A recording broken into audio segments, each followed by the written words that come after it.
Say nice. So today we're chatting about our big mission, our big vision for our life. So I don't know whether anyone can see over in the back behind us, but we've got our vision board up over here. Oh yeah. Here somewhere. Wherever it is. Yeah. So tell me, how did that come about? So that really evolved over a long time, I guess. So initially, I guess when we got together, we didn't really have a big vision or anything for our life. We just kind of went through our life for the first few years that we were together and just kind of almost fumbled our way through it, or just we didn't. Hey, Jess. Hey, Jess. We didn't really have a real great purpose or a real great direction for our life or our marriage or our anything really. I mean, we both sort of had a few individual goals or a few individual things that we were doing, but we didn't really have a bigger plan for our lives. What would you say was the thing that made us go, we probably need to get clear about what we want to do in this life? Well, it probably came after we actually moved to Sydney. Oh, you think? Yeah. I was thinking it was when we were house shopping and we were like, what the fuck are we doing? Why are we shopping for homes? We don't want to buy a home. So just as a bit of context, this kind of happened just after we got married. So I think we had kind of we'd been together for a while. We got engaged. We got married. We'd kind of ticked a few boxes, I guess. And then we were just looking for the next thing to do, basically. And so we actually just started looking for houses. We were going down this massive rabbit hole of like, do we buy? Do we build? Do we build? Do we build to lock up? Yeah. Are we going to renovate something? There was all these things that we were doing, and then we got like 3 or 4 months into it and went, we don't even want to live here. We don't like. What are we even doing this for? So I think that was a pretty big turning point, and I think that's where the idea of moving interstate really kind of started coming about as well, because we realized that there was this whole heap of things that we were just kind of going along ticking the boxes of like kind of a the default path or the common path. Yeah, the common path. And not to say that that's right or wrong by any means. No. It was just that we found ourselves following that sort of script without really stopping and popping and asking ourselves if that was what we wanted. Like, I don't think we'd had very many conversations at all about like the big long-term context. Like, and I mean, a lot of this stuff has changed. Like, we had lots of conversations about like, do you want to have kids, and like, how do you see your life and your future? Like, and a lot of those conversations have come up like reoccurring because things have changed and our priorities have changed, or we've got and I think we're having like career chats and stuff like that as well, because that was the stage of life that we were going through. We had both kind of just finished uni and were establishing ourselves or trying to establish ourselves in our careers. And so there was a few of those kind of conversations that we're having, but not really like how our careers and how our lifestyle and how everything, how we actually wanted to design it and how it all fit together.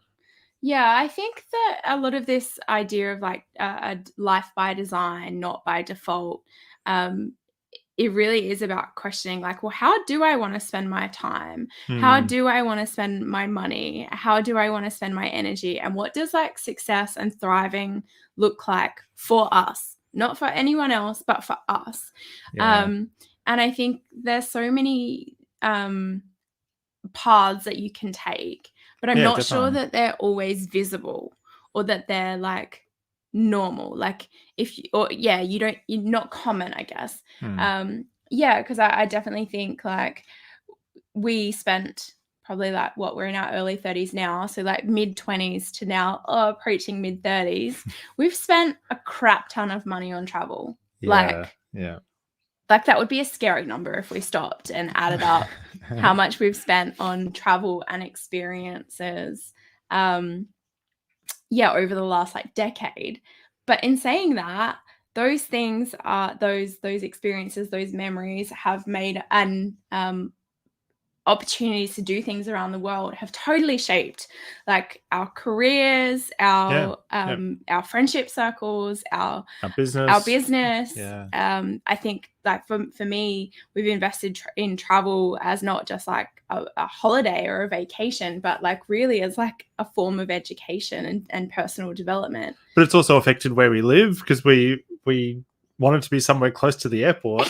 So yeah, it is crazy how much it does flow on. And I guess if you have a look at our vision board back here, you probably can't see too much, but a lot of it is full of places that we want to travel to and places that we still want to experience. And yeah, a lot of it is about the experiences, I think, too, of like going to some of the incredible festivals around the world, like going to the Holi Festival in India, and yeah, like having those experiences.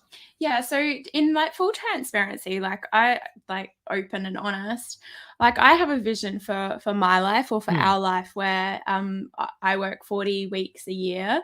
So have 12 weeks off, whether or not that's in chunks or in individual weeks.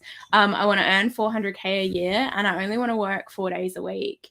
And I think it took a really long time to get clear on that, and that was like super heavily influenced by some conversations with business owners who had scaled their businesses to a point where it was consuming everything that they were. And yes, they might have been making great bank, but they were, their relationships were failing.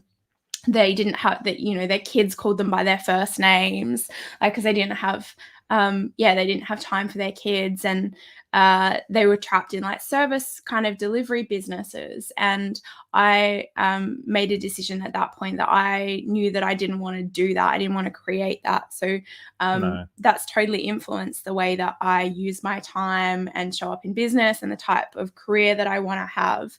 And that's my moonshot. That's what I'm shooting for. This is lifetime. This is not like next week. Yeah. But that's what I want to do. So once I've come to that vision about how I want to spend my time and the flexibility that I really want to have, it really does guide the decisions along the way to help me get there. Yeah. One of the game-changing books I think that we've both read in that kind of area, we might be taking it a little bit further to the extreme though, is the 4-Hour Workweek by Tim Ferriss. Like that book was definitely game-changing in just really just talking about creating that life by design, that you don't need to do things the way that you can see them, and that you really do get to choose the way that you want to design your life. Yeah, I think it's like the frequency that we ask, like, well, why are we doing this? Like whether it's any decision, like why are we doing this? Whether or not it's how we're using our money or investing in things, or whether or not it's about our time or travel or any of that sort of stuff. Like, why are we doing this? And is it going to bring us closer to that bigger goal? Like at some stage in the hopefully not too distant future, we would love to live overseas for a period of time. And we got very close to doing that, like in 2019. And at the time, the stars just didn't align, and it wasn't It didn't feel right. It didn't feel right. But like this one even went and got his visa and everything. We were in motion. You've aged out of that program now. I know. But yeah, it was definitely we couldn't have had those conversations or had that that decision-making process if we didn't have a clear vision. And I mean, it can be quite hard to imagine where you want to be in 10 years or 20 years or 30 years, or, aging out into retirement, like stage of life. But if you've chosen your person and you want to do life with them, like, what do you want life to look like at that point? Yeah. And what do you want to do between now and then? Like, what are the countries that you want to live in or visit? What are the festivals or events that you really want to do and go to and experience? Like, what is it that you want to birth into the world? Like, whether or not it's a book or a podcast or a product, or like, what do you want to give to your community? As simple as like, do you want to be able to contribute to getting the like turf resurfaced? Like, is that a gift you'd be able to like to give to your local community? I think as we ask all those questions, like one of the most influential people in this area of my life has been Keith Abraham, who's an absolute expert on goal setting and what it is that drives us to set goals, avoid setting goals, and then actually achieving them. But he's got this incredible exercise called the 100 lifetime goals, and it really walks you through unpacking all these different parts of your life and what it is that you might like to achieve. But it can be really scary to start doing that and having those conversations with a partner. Like, I mean, we didn't start having them until we'd been together for probably like 5 years or more, probably longer, which in hindsight now seems insane. Like, why would you like jump in full feet with someone for a future forever and ever and ever that you've never actually discussed? It's wild. Yeah, you don't even know if you're really heading in the same direction or not. Yeah. And I think aiming for the same thing. And I think there's things that change. You know, I've got girlfriends who like had always thought they were going to have multiple children, then they've had one and they're like, nope, that's enough, thanks. Well, funnily enough, like travel has been such a massive big part of our grand vision, and before I met you or before we got together, I'd never been on a plane before. So so how much has that changed? Massively. And I also can't imagine, but I think the idea of having a shared grand vision is about anchoring yourself to what is it that you're trying to achieve together. So much of what brings us happiness is the feeling of making progress. It's not achieving the thing, it's actually making progress towards a thing. And for a couple to have that, and this is something that I learned from Keith Abraham, for a couple to have that sense of progress and like we're getting somewhere, you need to have a goal that you're working towards, and you may as well make that something amazing. You may as well consciously choose something that really excites you and like quote unquote gets you out of bed in the morning.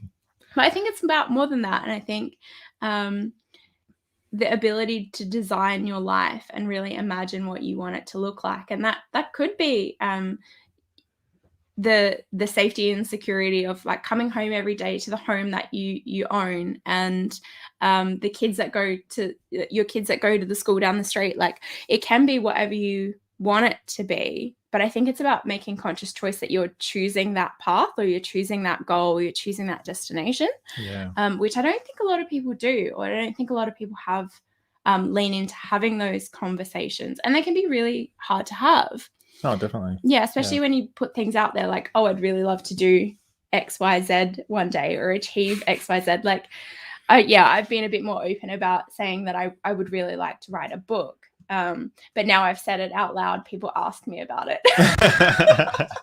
It becomes real. It becomes scary, doesn't it? And then it's like, then there's one part that it's like, well, I've got public accountability. But also now I have the option of doing a very public faceplant of never ever achieving it, even though I said I wanted to, which is scary because it all of a sudden makes you feel, I guess, unsafe, or that incongruent with yourself, which is not a nice place to be.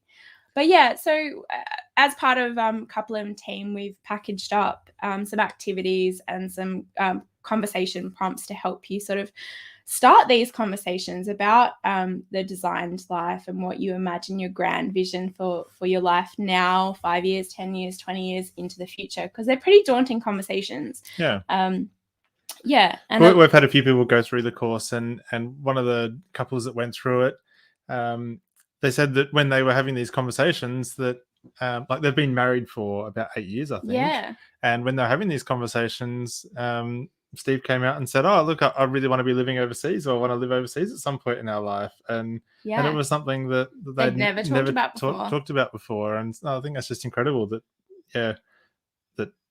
that almost a decade in, you can still be having conversations about what you want to do with your life. Yeah, definitely. And it's not to say that things haven't changed and that it's been a new thing. But it's just amazing that we can have these chats and still learn more about our partners. And uncover things. But I think also there's things that are on like our shared vision board and our individual respective like vision boards, things that we would love to do in this lifetime that Nate's got on his that I've got like no interest in doing.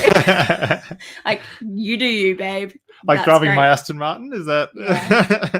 Like, if I had that money, I'm not sure that's what I would spend it on. That's it. But I love that that's aspirational for you and something that you want to work towards, having and owning. I think it's really nice to have those aspirational things that you're working towards. But yeah, for me, like I had a conversation with the fundraising director at So They Can, which is an organization that we support quite regularly in Kenya.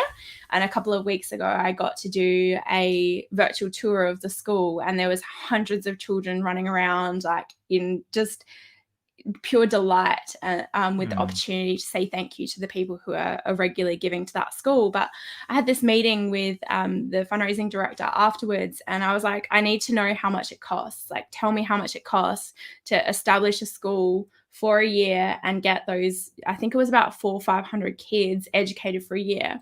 And the number is astoundingly low. It was $28,862. So now on my big vision board, I want to pay for a year's worth of schooling for So They Can in Kenya.